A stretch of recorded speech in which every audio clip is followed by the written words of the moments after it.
Hello friends, എല്ലാവർക്കും ഒരു പുതിയ വീഡിയോയിലേക്ക് സ്വാഗതം. അപ്പോൾ ഞാനിന്നിങ്ങനെ ഇരുന്നപ്പോൾ ഞാൻ വിചാരിച്ചു നമ്മുടെ ഈ ഉരുളക്കിഴങ്ങ് കൊണ്ട് വട ഉണ്ടാക്കുമല്ലോ, കടലമാവൊക്കെ ഉപയോഗിച്ച്. അപ്പോൾ അതുണ്ടാക്കാമെന്ന് വിചാരിച്ചു. നമ്മൾ ഈ ബോംബെയിലൊക്കെ ഞങ്ങൾ ഉണ്ടായിരുന്ന സമയത്ത് നമ്മൾ ഈ വടാപ്പാവെന്ന് പറഞ്ഞിട്ട് കഴിച്ചിട്ടുണ്ട്. അപ്പോൾ നല്ല അടിപൊളി ടേസ്റ്റാണ് അത് കഴിക്കാൻ വേണ്ടിയിട്ട്. അപ്പം അങ്ങനെ ഇരുന്നപ്പം അതിൻ്റെ ഒരു ഓർമ്മ വന്നപ്പം ഞാൻ വിചാരിച്ചു അതുണ്ടാക്കാമെന്ന് വിചാരിച്ചു. അപ്പോൾ അതിനായിട്ട് നമുക്ക് ഏറ്റവും ആവശ്യമായിട്ടുള്ള ഉരുളക്കിഴങ്ങാണ്. അപ്പോൾ ഞാൻ ഉരുളക്കിഴങ്ങ് ഇതേപോലെ വലിയ ഉരുളക്കിഴങ്ങ് 4ആയിട്ടും ചെറുത് 2ആയിട്ടും ഞാൻ ഇതേപോലെ മുറിച്ചിട്ട് ഒരു കുക്കറിലേക്ക് മുറിച്ചിട്ടിട്ട് ആവശ്യത്തിന് വെള്ളവും ഉപ്പും ചേർത്തിട്ട് ഞാനതൊന്ന് വേവിച്ചെടുത്തുകൊണ്ട് വരുന്നുണ്ട്. അപ്പോൾ എന്നാലാണ് നമുക്കത് നല്ലപോലെ ഒന്ന് സ്മാഷ് ചെയ്ത് ഇങ്ങനെ നല്ല പൊടിഞ്ഞ് കിട്ടത്തുള്ളൂ. അപ്പം ഒരു 5-6 വിസിലെങ്കിലും കേൾക്കണം, എന്നാലാണ് നല്ലപോലെ വെന്ത് നല്ല പാകത്തിന് വരത്തുള്ളൂ. അപ്പം നമുക്കിതൊന്ന് ഒരു 5-6 വിസിൽ കേൾപ്പിച്ച് നല്ലപോലെ ഒന്ന് വേവിച്ചെടുത്തുകൊണ്ട് വരാം. അപ്പോൾ ആ സമയം കൊണ്ട് നമുക്കതിൻ്റെ ബാറ്റർ റെഡിയാക്കി എടുക്കണം. അപ്പോൾ അതിനായിട്ട് ഞാൻ കടലമാവാണ് ഉപയോഗിക്കുന്നത്. കടലമാവ് നമുക്ക് ആവശ്യത്തിന് എടുത്തു. അതിനകത്തേക്ക് ഞാൻ ഒരു ടീസ്പൂൺ കുറച്ച് ഉപ്പും കുറച്ച് മഞ്ഞൾപ്പൊടിയും കുറച്ച് കായപ്പൊടി ഇട്ടൊന്ന് മിക്സ് ചെയ്തിട്ട് നമുക്ക് ആവശ്യത്തിനുള്ള വെള്ളം ഒഴിച്ചിട്ട് ഇത് പതുക്കെ മിക്സ് ചെയ്ത് കൊടുക്കണം. അപ്പോൾ ഒത്തിരി ലൂസായി പോവരുത്. ഒരു അത്യാവശ്യം നമ്മളൊന്ന് മുക്കിയെടുക്കാൻ പറ്റിയൊരു കൺസിസ്റ്റൻസിയിൽ വേണം ഇത് ചെയ്യാൻ വേണ്ടിയിട്ട്. അപ്പോൾ അങ്ങനെ കുറച്ച് വെള്ളം ഒഴിച്ചിട്ട് നല്ലതുപോലെ തീരെ കട്ടയില്ലാതെ നല്ല ഇതായിട്ട് അത് നല്ലപോലെ ഒന്ന് മിക്സ് ചെയ്തുകൊണ്ട് വരണം. അപ്പോൾ ഞാനിതേ എൻ്റെ മാവ് ഇപ്പോൾ കറക്റ്റ് കൺസിസ്റ്റൻസി വന്നിട്ടുണ്ട്. അപ്പോൾ അവസാനം ഞാനത് ഇച്ചിരി ബേക്കിംഗ് സോഡ ഇട്ട് കൊടുത്തിട്ടുണ്ട്. അപ്പോൾ അതും കൂടി ഇട്ട് കൊടുത്ത് നല്ലപോലെ ഇതേ മിക്സ് ചെയ്ത് ഇതാണ് കറക്റ്റ് പാകം കേട്ടോ. അപ്പോൾ അങ്ങനെ വന്നു. അപ്പോൾ നമ്മുടെ ഉരുളക്കിഴങ്ങ് ഇതേ ഇവിടെ വെന്ത് വന്നിട്ടുണ്ട് ആ സമയം കൊണ്ട്. അപ്പോൾ അതിൻ്റെ തൊലിയൊക്കെ പൊടിച്ചിട്ട് നമുക്കൊരു പാത്രത്തിലേക്ക് മാറ്റിയിട്ട് ഉരുളക്കിഴങ്ങിനെ ഒന്ന് സ്മാഷ് ചെയ്തെടുക്കണം. അപ്പോൾ ഇതേപോലെ ഒരു പാത്രത്തിലേക്ക് മാറ്റി നല്ലതുപോലെ ഒന്ന് പൊടിച്ചെടുക്കണം. അപ്പോൾ ഇതേ നമ്മളൊരു പാൻ അടുപ്പത്ത് വെച്ച് അതിനകത്തേക്ക് നമുക്ക് അതിനാവശ്യമായിട്ടുള്ളൊരു മസാല റെഡിയാക്കി എടുക്കണം. അപ്പോൾ അതിനായിട്ട് ഞാൻ പാൻ അടുപ്പത്ത് വെച്ച് അതിനകത്ത് കുറച്ച് കടുകിട്ട് കുറച്ച് നമ്മൾ ചെറിയ ജീരകമില്ലേ അതും ഇട്ട് പൊട്ടിച്ചിട്ടുണ്ട്. എന്നിട്ട് ഒരു സവോള ചോപ്പ് ചെയ്തത് അത് നല്ല ഫൈനായിട്ട് അരിഞ്ഞെടുക്കണം. അപ്പം അല്ലെങ്കിൽ അത് വലുതായിട്ട് ഇങ്ങനെ കിടക്കും. അപ്പോൾ അത് ചോപ്പ് ചെയ്തത് ഇട്ട് കൊടുക്കുന്നുണ്ട്. അതിൻ്റെ കൂടെ കുറച്ച് ഉപ്പും കൂടി ഇട്ടിട്ട് ഒന്ന് നല്ലതുപോലെ ഒന്ന് വഴറ്റി സവോളയുടെ പച്ചമണം എല്ലാം നല്ലപോലെ ഒന്ന് മാറി വന്നു കഴിയുമ്പോഴത്തേനും നല്ലപോലെ ഒന്ന് വാടി തളർന്ന് വരണം. അപ്പോഴത്തേനും നമുക്കതിനകത്തേക്ക് ഒരു കുറച്ച് വെളുത്തുള്ളി ചോപ്പ് ചെയ്തതും കുറച്ച് പച്ചമുളക് ചോപ്പ് ചെയ്തതും കൂടി ഇട്ട് കൊടുക്കാം. എന്നിട്ട് അതും കൂടി ഒന്ന് നല്ലപോലെ ഇട്ട് വഴറ്റി ഒന്ന് നല്ലപോലെ ഒന്ന് എണ്ണയിലൊന്ന് വാടി വന്ന് കഴിയുമ്പോഴത്തേനും നമുക്ക് അതിനകത്തേക്ക് കുറച്ച് മഞ്ഞൾപ്പൊടിയും കുറച്ച് കായപ്പൊടി ഇട്ട് കൊടുത്തിട്ട് ഒന്ന് ഇളക്കി ഒന്ന് എടുത്തു കഴിഞ്ഞിട്ട് നമുക്കത് ആ മിക്സ് ആ ഉരുളക്കിഴങ്ങിൻ്റെ അതിനകത്തേക്ക് ഇട്ട് കൊടുക്കുക. എന്നിട്ട് നല്ലതുപോലെ കൈ വെച്ചിട്ട് നല്ലപോലെ ഒന്ന് മിക്സ് ചെയ്തെടുക്കണം. അപ്പോൾ ഇതിൻ്റെ ഇടയിൽ ഉപ്പ് നോക്കണം, ആവശ്യത്തിന് ഉപ്പ് നോക്കിയിട്ട് ചേർത്ത് കൊടുക്കുക. എന്നിട്ട് നല്ലപോലെ ഒന്ന് മിക്സ് ചെയ്ത് നല്ല ഫൈനായിട്ട് എല്ലായിടത്തും ആകത്തക്ക വിധത്തിൽ മിക്സ് ചെയ്തിട്ട് നമ്മൾ അരിഞ്ഞു വെച്ചേക്കുന്ന മല്ലിയിലയും കൂടി ഇട്ട് കൊടുത്തിട്ട് വീണ്ടും ഒന്നുകൂടി നല്ലപോലെ ഒന്ന് മിക്സ് ചെയ്തെടുത്തിട്ട് ഇതിനെ നമുക്കൊന്ന് ചെറിയ ബോളുകളാക്കി എടുക്കണം. അപ്പോൾ ഈ ബോളാണ് നമ്മൾ ആ ബാറ്ററിൽ മുക്കിയിട്ട് പൊരിച്ചെടുക്കുന്നത്. എല്ലാവർക്കും അറിയാവുന്നതൊക്കെ ആയിരിക്കും. ഞാനിപ്പം ഇങ്ങനെ ബോളുകളാക്കി എടുക്കുകയാണ്. അപ്പം കുഞ്ഞു ബോളുകളോ വലിയ ബോളുകളൊക്കെ ആക്കി എടുക്കാം. അപ്പം ഞാൻ അത്യാവശ്യം ഒരു മീഡിയം സൈസിലുള്ള ബോളായിട്ടാണ് എടുക്കുന്നത്. എന്നിട്ട് അങ്ങനെ എല്ലാം നമുക്കങ്ങനെ ബോളാക്കി എടുത്തുകൊണ്ട് വരാം.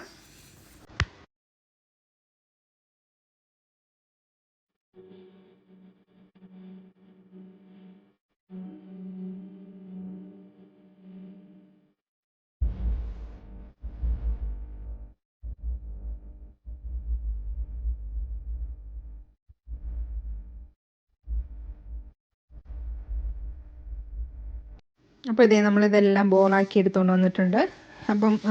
അപ്പോൾ നമുക്ക് ഈ ബോളെല്ലാം നമുക്കിനി ഒരു പാനിൽ എണ്ണ ഒഴിച്ചിട്ട് നമുക്കിതെല്ലാം നമ്മുടെ മിക്സിൽ മുക്കിയിട്ടൊന്ന് ഫ്രൈ ചെയ്തുകൊണ്ട് വരണം. അപ്പോൾ നമുക്കതിനായിട്ട് പാൻ അടുപ്പത്ത് വെച്ച് അതിനകത്തേക്ക് എണ്ണ ഒഴിക്കുക. അപ്പോൾ എണ്ണ ആവശ്യത്തിന് ഒഴിക്കണം, കാരണം ഇത് മുങ്ങി നിന്ന് നല്ലപോലെ ഫ്രൈ ആയി വരണം. അപ്പോൾ അതിന് വേണ്ടിയിട്ട് അത്രയും എണ്ണ ഒഴിച്ചിട്ട് നമുക്കത് ഓരോന്നായിട്ട് ഇട്ട് കൊടുത്ത് ഫ്രൈ ചെയ്തെടുക്കാം.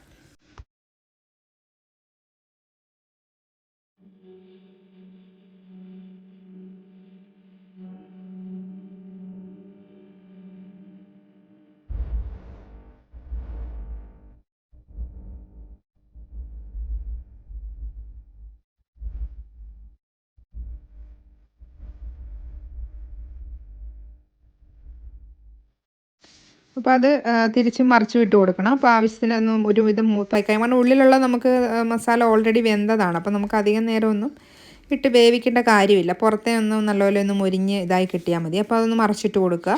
ഇത് നമ്മുടെ വട ഇവിടെ റെഡി ആയിട്ടുണ്ട്. അപ്പോൾ ഇതേ നമുക്ക് ഒരു പാത്രത്തിലേക്ക് മാറ്റാൻ കോരി. അപ്പോൾ ഞാൻ എണ്ണ തോരാനായിട്ടൊരു ടിഷ്യൂ ഇട്ട് ഒരു പാത്രത്തിലേക്കാണ്. അപ്പോൾ ആ എക്സ്ട്രാ എണ്ണ ഉള്ളതൊന്ന് വലിച്ചെടുത്തോളൂല്ലോ. അപ്പോൾ അങ്ങനെ ഇതേ പാത്രത്തിലേക്ക് മാറ്റിയിട്ടുണ്ട്. അപ്പോൾ നമ്മുടെ 2 ട്രിപ്പായിട്ടാണ് ഞാനിട്ട് എല്ലാം വറുത്തെടുത്തിട്ടുണ്ട്, ഫ്രൈ ചെയ്തെടുത്തിട്ടുണ്ട്. അപ്പോൾ ഇത് നമ്മുടെ വട ഇവിടെ റെഡി ആയിട്ടുണ്ട്. അപ്പം ഇതിൻ്റെ ബാക്കി വന്ന മാവ് കൊണ്ട് ഞാനപ്പോൾ ഇച്ചാൻ പറഞ്ഞതാണ്. അപ്പോൾ പൊട്ടറ്റോ ഒന്ന് ചെറുതായിട്ടൊന്ന് സ്ലൈസ് ചെയ്തിട്ട് ഒരു പൊട്ടറ്റോ നമ്മൾ ബജി ഉണ്ടാക്കത്തില്ലേ അതേപോലെ തന്നെ ആ മാവിലേക്ക് മുക്കി പൊരിച്ച് എടുത്തു. അപ്പം നല്ല ടേസ്റ്റ് ആയിരുന്നു കേട്ടോ, അത് അടിപൊളിയായിരുന്നു.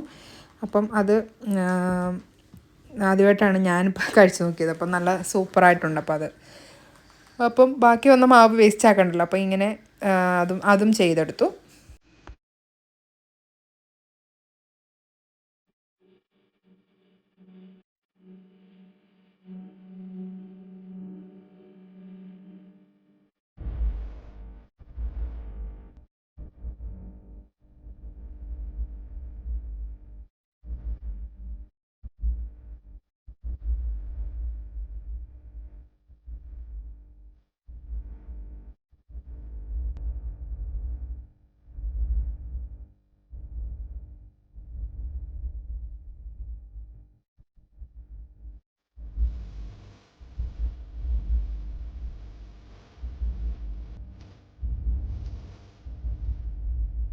അപ്പോൾ ഇത് കഴിക്കാൻ വേണ്ടിയിട്ട് നമുക്കൊരു ചട്നി റെഡിയാക്കണം. അപ്പോൾ അതിനായിട്ട് ഞാൻ എടുത്തിരിക്കുന്ന ഒരു ചെറിയ കഷ്ണം ഇഞ്ചി, 2 പച്ചമുളക്, കുറച്ച് പുതിനയില, പിന്നെ കുറച്ച് മല്ലിയില, ഇത്രയും കാര്യങ്ങളും ലേശം വെള്ളവും ഉപ്പും ഇട്ടിട്ട് നമുക്ക് ഇതൊരു മിക്സിയുടെ ജാറിലേക്ക് ഇട്ടിട്ട് നല്ലപോലെ ഒന്ന് അടിച്ചെടുത്തുകൊണ്ട് വരാം.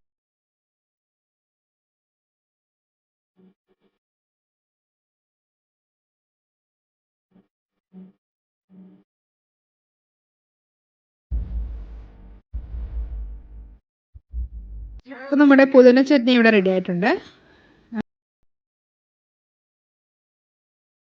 പിന്നെ ടൊമാറ്റോയുടെ ഒരു ചട്നിയും കൂടെ റെഡിയാക്കുന്നുണ്ട്. അപ്പോൾ അതിനായിട്ട് ഞാൻ വേറൊരു ഒരു പച്ചമുളകും കുറച്ച് ഇഞ്ചിയും ചെറി ടൊമാറ്റോ ആണ് എടുത്തിരിക്കുന്നത്. അതും കുറച്ച് ഉപ്പും കൂടി ഇട്ടിട്ട് അതും കൂടെ ഒന്ന് മിക്സിയുടെ ജാറിനകത്ത് ഇട്ടിട്ട് അതും കൂടെ ഒന്ന് നല്ലപോലെ ഫൈനായിട്ട് അരച്ചെടുത്തുകൊണ്ട് വന്നിട്ടുണ്ട്. അപ്പോൾ ഇത് നമുക്ക് വേറെ ഒന്നും പിന്നെ ചേർക്കാനില്ല, ആവശ്യത്തിന് ഉപ്പും ചേർത്ത് നമുക്ക് സെർവ് ചെയ്യാവുന്നതാണ്. അപ്പോൾ ഇത് നല്ലൊരു ഇതിൻ്റെ കൂടെ കഴിക്കാൻ പറ്റിയ നല്ല അടിപൊളി 2 ചട്നിയാണിത്. അപ്പോൾ അങ്ങനെ നമ്മുടെ പൊട്ടറ്റോ വടയും പിന്നെ പൊട്ടറ്റോ ബജിയും റെഡി ആയിട്ടുണ്ട്. അൺഎക്സ്പെക്റ്റഡ് ആയിട്ട് ഉണ്ടാക്കിയ പൊട്ടറ്റോ ബജി. അപ്പോൾ നമുക്കിതൊന്ന് എങ്ങനെയുണ്ടെന്ന് നമുക്ക് ഇതൊന്ന് ടേസ്റ്റ് ചെയ്ത് നോക്കാം.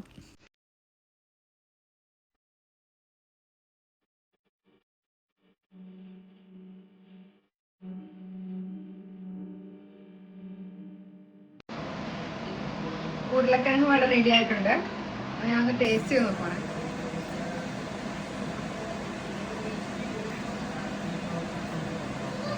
ചമ്മന്തി ഉണ്ട് സൂപ്പർ. പുതിനയും മല്ലിയിലയും കൂടെ അരച്ചത് ഇല്ലേ, ബാക്കി വന്നത് കൊണ്ട് ഇന്നിപ്പോൾ ബജിയാ. ടേസ്റ്റ് നോക്കേ.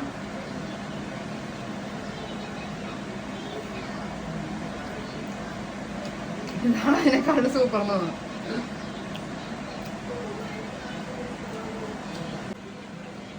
നല്ലതാണോ നോക്കി. ഇത് വേറെ സാധനമാണേ.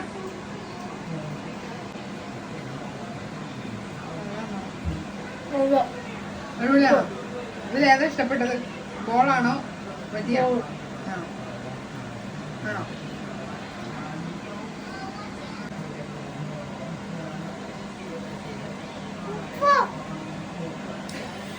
എന്നിട്ട് പറ.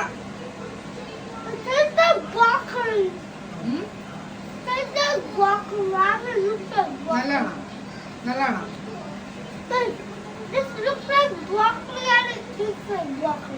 ബ്രോക്കോളി അല്ല, പുതിന, മിന്റ്. നല്ലതാണോ? ഇത് നോക്കി, ഇത് വേറെ സൂത്രം.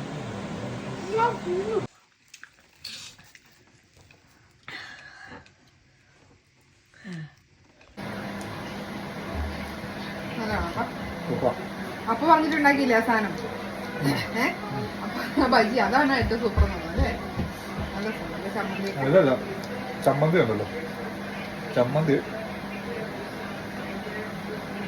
ഇത് ചമ്മന്തി, പുതിന ചമ്മന്തി, തക്കാളി ചമ്മന്തി കൂടി മിക്സ് ചെയ്ത് കഴിക്കാനായിട്ട് സൂപ്പറാണ്.